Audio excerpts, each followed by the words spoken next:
6:45 a.m. Taking Rudy for my last walk for 3 days. Flight for Chicago leaves at 11 a.m. Are you gonna miss me, buddy?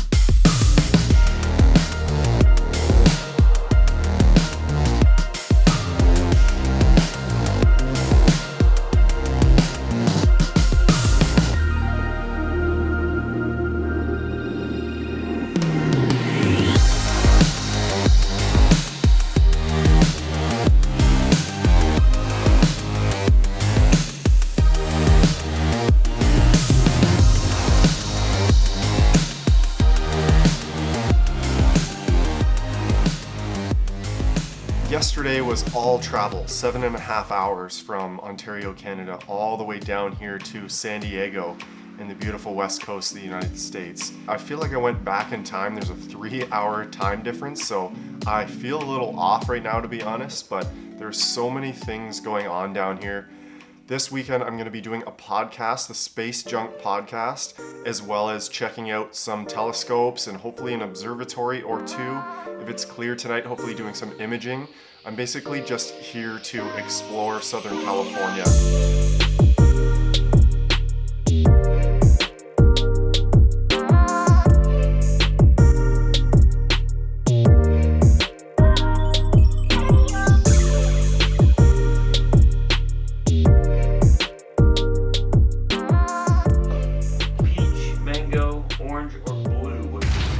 Is that fridge all energy drinks? Come on, man, you know it. You know it is. So I've discovered our friend here might have a bit of an addiction. Oh, I don't know if it's like that. To the brightly colored nitro fuel known as energy drinks. Whatever one you recommend. You're making fun of it, so you're getting mango. I've never heard of this one before. So I'm just in the boardroom now. Dustin had the idea that I should let the employees come in here and just ask me questions about AstroBackyard, whatever they want, whatever, talk space, talk astrophotography, so we're gonna do it. Well, thanks for having me here, guys. I didn't have anything planned for this, but we can definitely talk about what AstroBackyard is and how it started and what it became, because it was all kind of unexpected, like really unexpected. You guys all know YouTubers, right? It's like a profession now. And I never thought that I would be in that group of people doing that. Way too many comments on each video to answer them all. Sometimes some not so nice things are said on there too. I try to ignore those. Actually, an interesting mindset of being a YouTuber, those comments are actually they can really ruin your day. You'd be surprised. You can tell yourself, don't let it bother you, someone saying something really hurtful in the comments, but you'd be surprised. You end up thinking about it all day. Those trolls, they get to you. So I get my wife Ashley. She'll read them, tell me the nice things that are said, and she's kind of the moderator for the comments now. We get spoiled. We get spoiled with like images like this. We see it all the time. So, but for someone like seeing, oh wow, I got the Orion, constellation just on my a little phone. glow in it. Yeah. Like, oh my god, it's a nebula. So if you listen to the timing of this kind of like ambient music, more signal, it's just a better signal to noise ratio per shot. Do you hear so that, much like, more echoey so sonar than kind of thing? The light emitted. There's a build up here. Look at that. The Andromeda Galaxy and its companions there. Like it is just. Music? Did you make it? No, I spend a lot of money on the music resources, the big catalogs, search by sounds, by mood, theme, and everything. So that kind of stuff I think has been one of the secret sauces to the channel. So think of someone just watching this and like, oh, maybe I'll get into this hobby, and they're watching like, oh my god, he just took that. Like, they don't even realize that music's adding to it. But without that, a lot of the stuff I do would be pretty boring, right? Like, when I just watch the playback of what I recorded of me talking, I'm just like, oh god, who's gonna watch this? Is this an everyday thing for you too? Absolutely. Every single day. So who's winning in the grand scheme of things? Really? Like by landslide, or it's close? It used to be pretty even, and then he went on like a 3-week winning streak. Seems sitting too close. It is. We backed it out. That's a S636. That's a killer camera. That's actually what I shot my horse head with What's going on the wall? the one that Cat Machin decided to paint. So this is a place people love to see. These are some nice eyepieces. Yeah, people love Tel Aviv for good reason. They really are the best, eh? Eyepieces? Yeah, I mean, it's tough to beat. You don't want to say it's that? tough to beat. You get me in trouble. Do you do a lot of visual these days? I have a daub at my house that I still use. I love daubs. I don't think I'll ever not have one. When I first started doing visual for looking through that daub, and I always talk about it, my first astrophotography moment was putting the point and shoot camera up to the eyepiece, because the feeling I had was that it was so amazing that what I was seeing, I need to show someone else. Like, Yeah. I need them to see how amazing this is.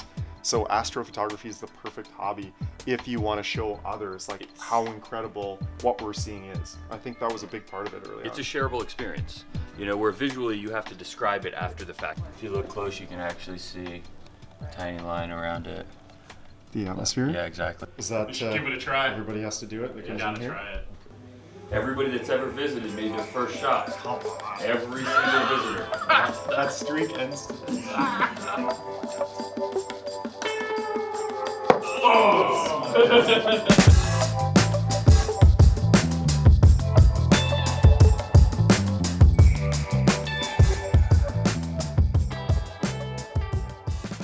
So this is Travis, who I've heard so much about, and among other things, a Nat Geo cover is on his resume of an amazing astrophoto.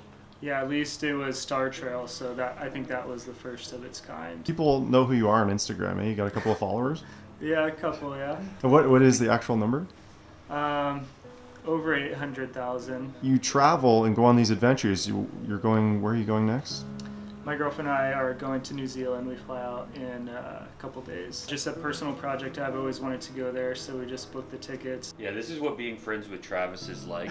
You get that 30 minutes between landing and the next trip. Yeah, Travis has shared some of the insight into the amount of actual work involved with what he does, but so many people look at what you're doing and it's like, it's the epitome of living the dream, right? How do you feel about that? When you wake up in the mornings, do you still say to yourself, is this really what I do?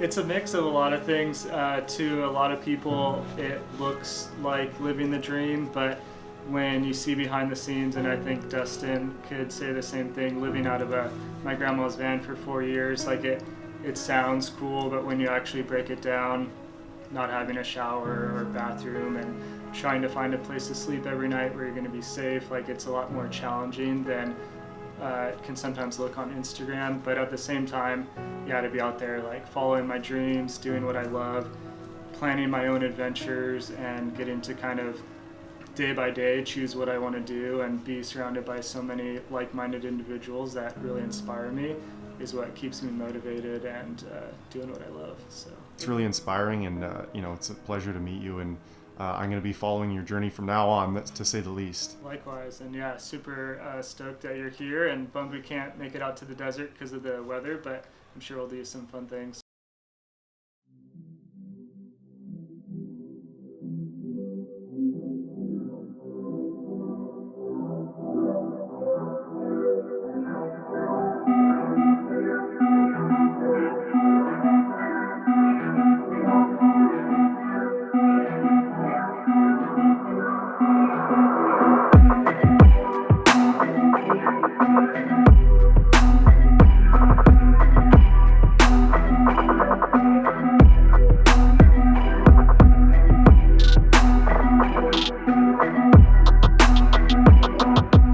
So we're out here in the desert. It was very hot during the day, but I can feel the temperature dropping.